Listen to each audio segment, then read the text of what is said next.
পরশুদিন অপারেশন করেছে। কালকে শুধু পট্টি খুলে দিয়েছে, পট্টি খোলার পর আর দেখাতে পারি না, ডাক্তার দেখাতে পারে নাই। মানে আমি দ্বিতীয়বারও দেখাতে পারি না, আমি তো টাঙ্গাল থেকে আসছি। আজকে সকালে মানে কোনো ডাক্তার আসে না, কালকে সারাদিনও না, একটা নার্সও না, একটা ডাক্তারও না। পরশুদিন অপারেশন করা হয়েছে, কালকে শুধু পট্টি খুলছে, আর তখনই আর কি গ্যাঞ্জাম, আর আমাদের কোনো চিকিৎসাই দেওয়া হয় নাই। এখন আমরা রুগী কাঁচা ঘাও নিয়ে কিভাবে কোথায় যাব বুঝতেছি না, কি করব। মানে কঠিন পরিস্থিতিতে আছি, কোথাও যাইতে পারতাইছি না, যদি আবার সমস্যা হয়ে যায়, ইনফেকশন হয়, মানে খুবই মুসিবতে আছি আমরা। কেউ নাই, আমার তো মরণ এখন। তো আমি এর আগে এই অপারেশন করেছি রেটিনা, আসি তো বললো ইমার্জেন্সি দিয়েছি, ইমার্জেন্সি কেউ নাই। আমি এখন মৃত্যু হয় ভালো, আমার যা অবস্থা, আমি তো কিছু দেখতে পাচ্ছি না।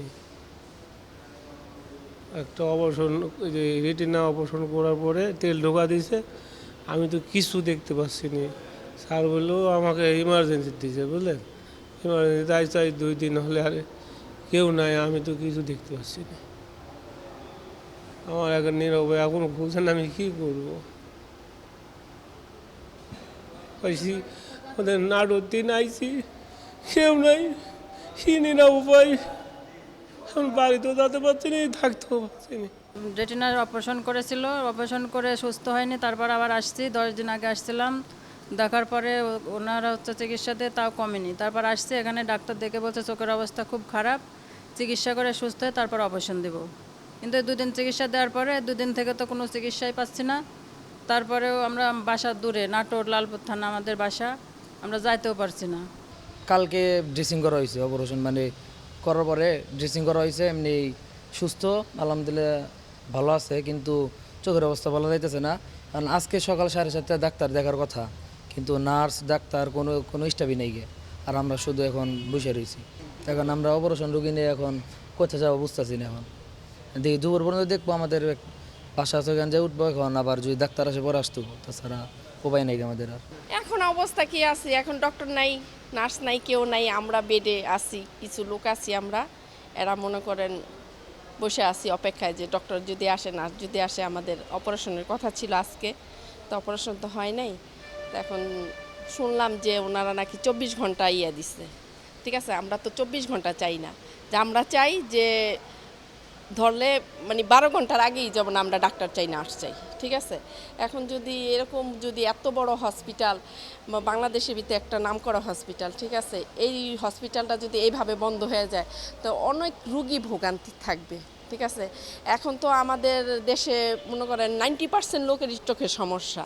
এখন যদি এই সমস্যাটা যদি আমরা দূর না করতে পারি, তাহলে তো আমরা যারা অপারেশন আসি, ঠিক আছে, এদের কিছু মনে করেন ইঞ্জেকশন আছে, কারো ওষুধ আছে, আছে, এখন তো এরা কি পাইতেছে না। এখন ডক্টরও নাই, নার্সও নাই, যে আমরা দৌড়ে যাব যে এই সমস্যা দেখা দিতেছে, ওইটা তো নাই। এখন আজকে কত দিন যাবত আমরা এখানে আছি, আজকে 15-16 দিন ধরে আসি, বাচ্চা কাচ্চা সব ফালায় রেখে আসছি। আমরা তো অনেকে অনেক দূর থেকে আসছি। ঠিক আছে, এখন যদি এইখানে আইসা যদি আমরা এরকম ভোগান্তির ভিতরে থাকি, তাহলে আমরা কীভাবে কী করব বলেন। আমরা তো সাধারণ পাবলিক, আমরা তো চাই না যেখানে যুদ্ধ লাগিয়া থাকুক। যারা যুদ্ধ করছে এরা যুদ্ধ করবে, আমরা তো আর যুদ্ধ চাই না। আমরা চাই এখানে চিকিৎসা, আমরা চাই ডাক্তার নার্স সব কিছু চাই। এরা ভালো সেবা দিতেছে, সেবা দেয় বিদায়ী তো এত লক্ষ লক্ষ মানুষ এখানে সিরিয়াল ধরে আইসা সেবাটা নিতেছে। ঠিক আছে, কিন্তু ওই সেবাটা তো আজকে 2 দিন যাবত, আজকে 3 দিন যাবতই ওরা গন্ডগোল হচ্ছে হসপিটালে। ঠিক আছে, সেবা ভালো করে পাচ্ছে না। এখন কালকে থেকে তো একদমই স্থগিত। ডাক্তারে আমাদের যেভাবে ট্রিটমেন্ট করছে এভাবে আমরা চালিয়ে যেতে চাই, কিন্তু আজ আমার ছেলের কালকে রাত্রেও ইঞ্জেকশন দেওয়া হয়নি, আজকে সকালেও হয়নি। তো এভাবে হলে আমার ছেলেকে কিভাবে সুস্থ করবো? এত দূর থেকে আসি, যদি সেবা না পাই। এতদিন ভালো ছিল, এখন কালকে থেকে আমাদের দুপুরের খানাও খাওয়াতে পারিনি, তারপরে ইঞ্জেকশনও দেওয়া হয়নি। তো এভাবে হলে আমরা কী করবো? আমরা না এত বড় হসপিটাল দেখি বাংলাদেশের মধ্যে, চট্টগ্রাম থেকে এখানে আসছি, চট্টগ্রামে আছে, তবে আমরা ভালোর জন্য এখানে আসছি না। তো ভালো যদি মধ্যে যদি গন্ডগোল হয়ে যায়, এটা আমাদের জন্য ভালো হচ্ছে, আমাদের জন্য অনেক খারাপ হচ্ছে। ওরা 24 ঘন্টা টাইম দিয়েছে, আমাদের দ্রুত তাড়াতাড়ি আমাদের ডাক্তার দরকার। আমরা ডাক্তারের জন্য অপেক্ষায় আছি। সবাই আমার বেডে সবাই চলে গেছে, শুধু আমি একজন আছি। কী জন্য আছি? শুধু ডাক্তারের আশায়। আমার শুধু একজনেই আছি, আমরা মা ছেলে 2 জন। আমার ছেলের 13 বছর বয়স, এখনও ছোট। এই অবস্থায় আমি চট্টগ্রামেও যেতে পারবো না, এখানে কোনো আশ্রয় নেই। আমি শুধু একটা ছেলেকে নিয়ে এখানে আসছি, আমার সাথে কেউ নাই। আমি যে দ্রুত তাড়াতাড়ি চলে যাব, অন্য জায়গায় আশ্রয় নেব, আশ্রয় নেওয়ার জায়গাও নাই আমার এখানে। আমাদের ডাক্তার না দিলে আমরা কিভাবে বাঁচবো? আমাদেরকে দ্রুত তাড়াতাড়ি ডাক্তারের ব্যবস্থা করে দেন আপনারা। আপনারা আসছেন, আমরা খুশি হয়েছি, কিন্তু আমাদেরকে ডাক্তারের সহযোগিতার দরকার। ডাক্তার কিন্তু ভালো, চিকিৎসাও ভালো, সব দিকে ভালো পাইছি। এখন এই মুহূর্তে আমাদের জন্য অনেক করণীয় অবস্থা হয়ে গেছে। আমরা শুধু ডাক্তার চাই, আর কিছু চাই না। যুদ্ধও চাই না, মারামারিও চাই না, কিচ্ছু চাই না, শুধু ডাক্তার চাই। আমাদের ডাক্তার দরকার তাড়াতাড়ি। আমরা রিপোর্টের জন্য অপেক্ষায় ছিলাম, কালকে রিপোর্ট দেওয়ার কথা। এখন রিপোর্ট আসলে ডাক্তার কোথায় দেখাবো? হঠাৎ করে চোখে ঘোলা হয়ে গেছে, দেখতেছেন অবস্থা। এই পরে ভর্তি থাকতে বলছে, ভর্তি আছি গত 4 দিন ধরে। আর আজকে একটা টেস্ট বাকি আছে, ওটা রিপোর্টটা নিয়ে আসবো, ডাক্তার দেখার কথা। কিন্তু গতকাল থেকে হইচই, মারামারি, এই ভাঙচুর, অনেক কিছু, অনেকেই চলে গেছে, অনেকেই নাই।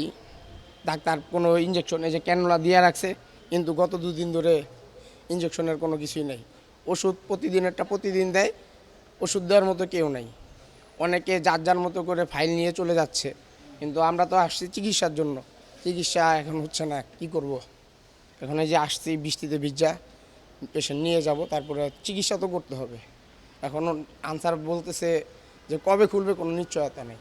তো এইভাবে তো হলে আমার রুগীর আরও সমস্যা। এই যে এখন চোখ কেমন হয়ে গেছে, আরও খারাপের দিকেও তো যাইতে পারে। তো এটা করতে হবে, এখন এখানে না পারি অন্য জায়গায় করতে হবে। জুলাই আহত ভাইদের সাথে আছে এই হসপিটালের স্টাফদের সঙ্গে। এখন এদের এই গ্যামজামের কারণে যারা দূর থেকে আসছে তারা তো চিকিৎসাটা পাচ্ছে না, যেহেতু ডক্টর স্টাফ সবাই চলে গেছে। এই কারণে যারা এখানে ছিল, গতকালকে কিছু লোক চলে গেছে, আজকেও কিছু কিছু লোক চলে যাচ্ছে, এইভাবে সবাই আর কি চলে যাচ্ছে। এখন চিকিৎসাটা পাচ্ছে না। আরও অনেকে দেখা যাচ্ছে শিডিউল করা থাকে যে আমরা আজকে চক্ষু বিজ্ঞানে দেখাইতে যাব, বাট এসে এসে ফিরে যাচ্ছে। এরকম ভোগান্তির শিকার আর কি হচ্ছে। এটা যত দ্রুত সম্ভব আমাদের স্বাস্থ্য মন্ত্রণালয় থেকে সিদ্ধান্তটা নিয়ে আহত ভাইদের সঙ্গে কথা বলে ডিসিশনটা নেবে, ততই ভালো সাধারণ মানুষের জন্য।